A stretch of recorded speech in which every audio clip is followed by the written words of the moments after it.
same with CWCW Performance. And we're gonna go over a dumbbell lateral raise today. So this is a very commonly used exercise for building up our shoulders. It looks very basic. Once we start getting into some of the finer points though, it takes a little bit more practice, I think, than most people think, because it's a lighter exercise.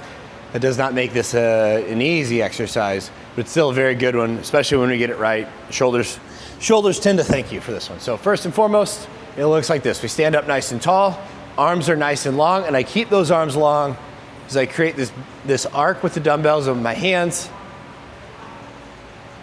And that's your dumbbell lateral raise. So what are we trying to do here?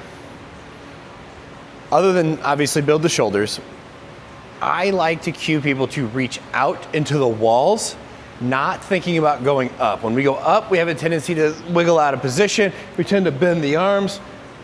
Personally, I'd rather see you use a weight light enough that you can keep those arms perfectly straight. I almost think about leaving the dumbbells behind. Here's a very exaggerated version of this one, where I'm actually thinking about my wrists and pushing my wrists out and away from each other.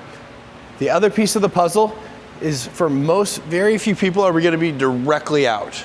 So that ideal range is probably just gonna be a little bit out in front. And then from here, keep these smooth. The second we're hinging and throwing, we're not really getting the benefits out of the dumbbell lateral raise. That's why it would be in your program in the first place. So take your time with these, be smooth, reach long, and you will find that these things can do some great things for your shoulders.